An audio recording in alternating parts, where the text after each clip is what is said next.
رب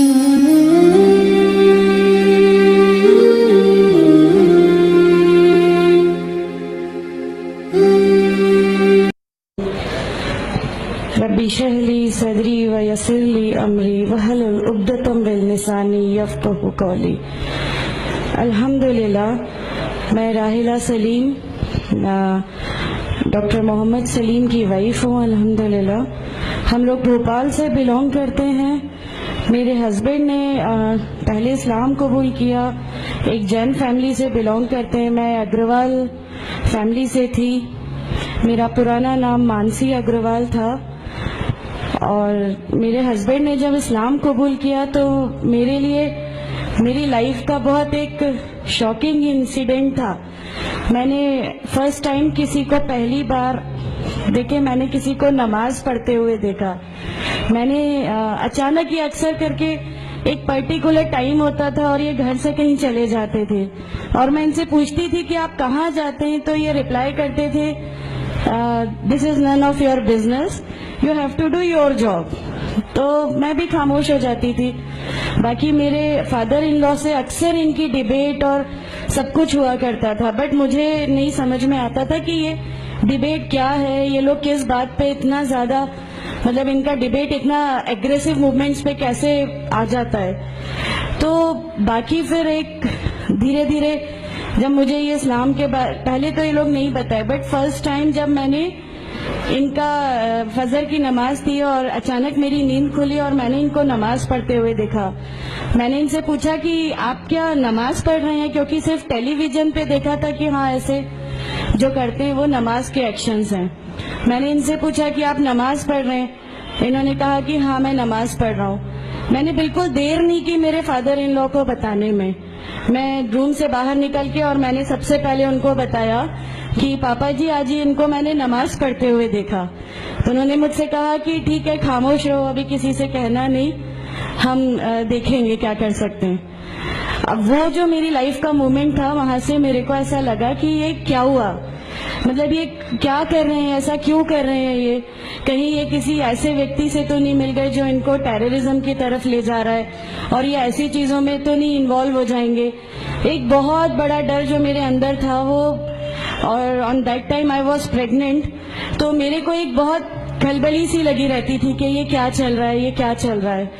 پھر دھیرے دھیرے کر کے جب میں ان کی بکس وغیرہ جو المیرا میں رکھی رہتی تھیں وہ میں پڑھنے لگی اور ڈھونڈنے لگی، یہ چھپا کے رکھا کرتے تھے، اور مجھے جب بھی کوئی بک ملتی تھی تو پھر میں اس کو پڑھنے لگی۔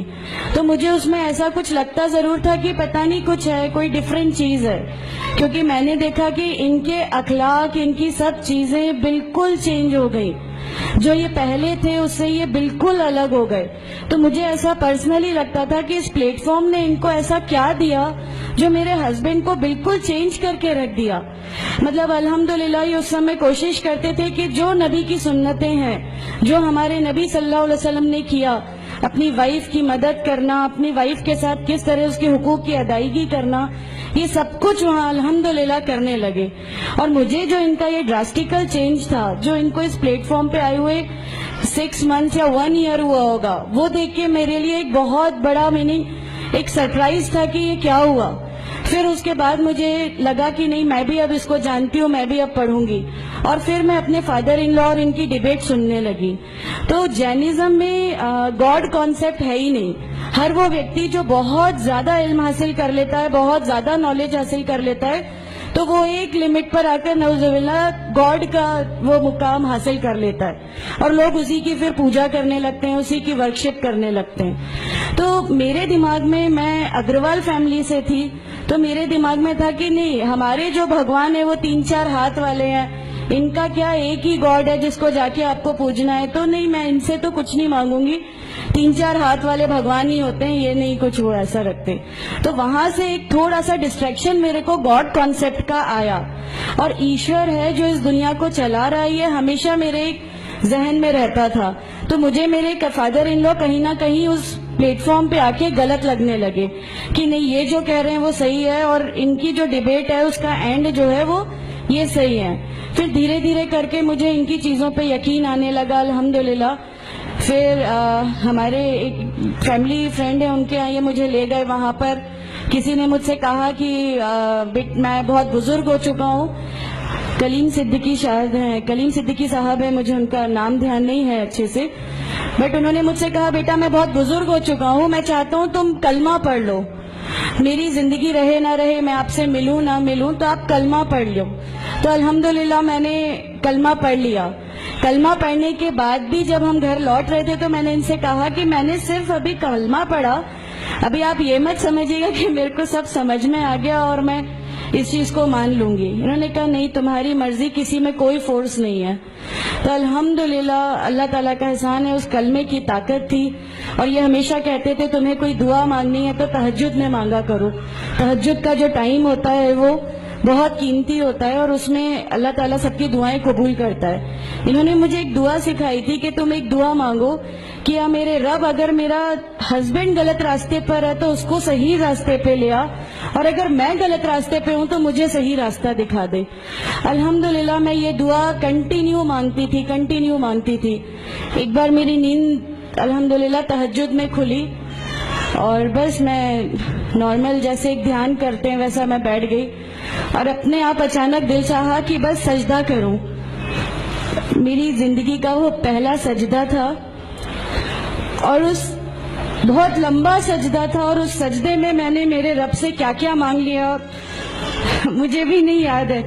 اور اس سمے مجھے ایسا فیل ہو رہا تھا جیسے اللہ تعالیٰ خود مجھ سے بات کر رہا ہے, اللہ میرے سوالوں کا جواب خود دے رہا ہے. الحمدللہ بس اس کے بعد تو ایسا لگا کہ نہیں, اسلام حق ہے اور اسلام پہ ہی چلنا ہے. اس کے بعد پھر بہت ساری پریشانیاں لائف میں آئیں, سب کچھ آیا, بٹ الحمدللہ اللہ کا احسان ہے کہ اللہ تعالیٰ نے ہر پریشانی, ہر چیز کو ایسے لے لیا کہ ہم لوگوں کو کبھی احساس ہی نہیں ہونے دیا کہ یہ کوئی پریشانی تھی. ایسا لگا کہ اللہ کی پوری راہ میں ہم لوگوں کو ریوارڈ ہی ملنا ہے اس چیز کا, اور اللہ ہمیں اس کا ریوارڈ ہی دیتا چلا جائے گا. الحمدللہ بس اس سمے سے شروعات ہوئی تھی دین اسلام کی. الحمدللہ آگے چل کے پریشانیاں, تکلیفیں ہر ریورٹ کی زندگی میں آتی ہیں, لیکن میں ہر ریورٹ بہن سے یہ کہنا چاہتی ہوں کہ اللہ کی خاطر آپ لوگ اس دین میں آئے ہیں, کسی اور چیز کے لیے نہیں آئے. تو اللہ ہی کی خاطر ان پریشانیوں کو بھی جھیلیے, اللہ ہی کی خاطر جھیلیے. اللہ تعالیٰ اگر آپ لوگوں سے ماشاءاللہ, میں جب گھر سے نکلی, جب ہمارے فادر ان لا نے ہمیں گھر سے نکالا, میرے بچے کی, چھوٹا بچہ تھا, چھوٹے والے کی صرف ایک دودھ کی بوتل تھی, اس کے علاوہ کچھ بھی نہیں تھا. میں جاب کرتی تھی, میں نے اپنے چھوٹے بیٹے کو ماں کے یہاں چھوڑ کے جایا کرتی تھی. میرے ممی پاپا بہت زیادہ ہم لوگوں سے ڈیٹیچ نہیں ہوئے تھے, ایک محبت تھی ان کو ہم سے, تو اس محبت کے کارن ان لوگوں نے کبھی ہمارا اس لیول تک اپوز نہیں کیا جو ان لاز کی طرف سے آیا. تو جب میں میرے مائکے گئی اور میں نے اپنے بچے کو لیا اور میں نے کہا کہ ماں ہم نے وہ گھر چھوڑ دیا, ہمیں اس گھر سے ان لوگ نکالے, ایسا کر کے ماں ہے, بہت روئی, تم لوگ کیوں ایسا کر رہے ہو, کیا کرو گے, کیسے رہو گے, دونوں چھوٹے بچے ہیں, کیا ہوگا. میں نے کہا کہ ماں آپ صرف ایک ماں ہو نا, وہ مجھے 70 ماؤں کے برابر محبت کرتا ہے, تو جو رب مجھے میری 70 ماؤں کے برابر محبت کرتا ہے وہ کیسے اس دنیا میں مجھے رسوا کر سکتا ہے. صرف ایک چھوٹا سا یہ وشواس تھا. الحمدللہ اس وشواس کو رکھتے ہوئے ساری چیزیں, سب پریشانیاں ایسے اللہ تعالیٰ نے لے لی کہ اس کا میرے پاس کوئی کہنے کے لیے بھی شبد نہیں ہے. الحمدللہ.